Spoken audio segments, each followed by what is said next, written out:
Imagine a quiet night in a bustling city. Everyone is asleep, the streets are silent, and no one knows that a massive disaster is about to unfold. This is the story of the Bhopal disaster, one of the most tragic and deadly industrial accidents in history. A night that claimed thousands of lives in just a few hours and left hundreds of thousands scarred forever. In this video, we're diving deep into this tragedy, uncovering truths you may not have heard before. So, if you're ready, let's dive into this story.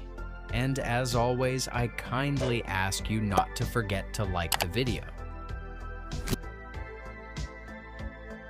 It's around 11 p.m. on December 2nd, 1984. At the Union Carbide factory in Bhopal, workers were cleaning the plant's pipelines. They were using water to flush the pipes, but due to poor design and maintenance, the isolation valves were not properly sealed. Suddenly, water entered tank 610, which was filled with methyl isocyanate, or MIC, a highly toxic gas. This mistake set off a catastrophic chain of events. MIC is a chemical used in the production of pesticides, but even a small amount of it can severely damage the lungs and eyes. When water mixed with the MIC, an exothermic chemical reaction began. The temperature inside the tank skyrocketed, and the pressure surged. The factory's safety systems, which were supposed to handle such emergencies, failed. The tank's cooling system was turned off. The flare tower, designed to burn off excess gas, was out of service, and the vent gas scrubber couldn't neutralize the escaping gas. Within minutes, the pressure became so intense that the safety valves burst open, releasing about 40 tons of MIC and other toxic gases into the air of Bhopal. People were asleep when they suddenly felt suffocated. Their eyes burned, breathing became nearly impossible, and panic spread through the city. Within hours, thousands had lost their lives. Hospitals were overwhelmed with victims, but doctors didn't know how to treat them because Union Carbide never disclosed the exact composition of the released gases. By the morning, Bhopal looked like a war zone. Bodies were scattered in the streets, and hospitals were overflowing with people struggling to breathe or who had lost their sight. The numbers are staggering. Around 3,500 people died on that night and in the days that followed. But that was just the beginning. Over the months and years, the death toll rose to around 16,000. More than 500,000 people suffered physical and psychological injuries, many of whom faced lifelong health struggles. The diseases caused by this disaster were diverse. The most common were respiratory issues, asthma, chronic bronchitis, and pulmonary fibrosis. Many survivors became blind or suffered severe vision loss because MIC damages the cornea.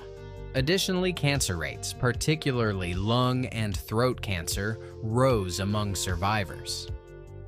One of the most heartbreaking effects was genetic damage. Children born to affected parents often had congenital defects and developmental issues. Even today, the effects of the disaster are felt in Bhopal. During the COVID-19 pandemic, about 80% of the deaths in Bhopal were linked to people whose lungs were already damaged from the disaster. This statistic shows that the Bhopal tragedy continues to claim lives. The Bhopal disaster didn't end that night. Its aftermath brought hidden stories and controversies to light. A few days after the tragedy, Warren Anderson, the CEO of Union Carbide, came to India. But instead of taking responsibility, he quickly fled back to the United States and was never brought to trial. This escape sparked widespread outrage and showed how powerful corporations can evade accountability. In 1989, India's Supreme Court ordered Union Carbide to pay $470 million in compensation, but this amount was far less than the actual damages. Survivors say this compensation didn't even come close to covering medical costs and human losses. Moreover, the company never disclosed the exact composition of the released gases, which prevented doctors from providing proper treatment. One of the hidden secrets of this disaster was Union Carbide's claim that the gas leak was caused by sabotage from a disgruntled worker. However, independent investigations found this claim baseless, pointing instead to safety failures and poor management as the true causes.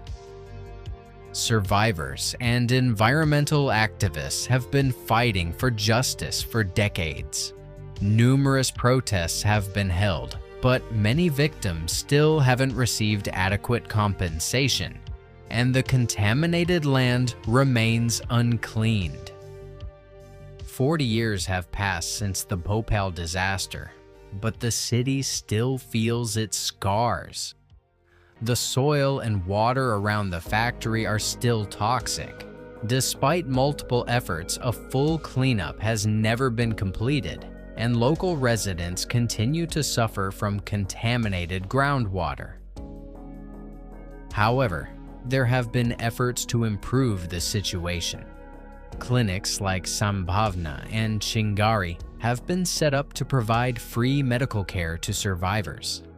These centers not only offer treatment, but also help survivors learn new skills and rebuild their lives.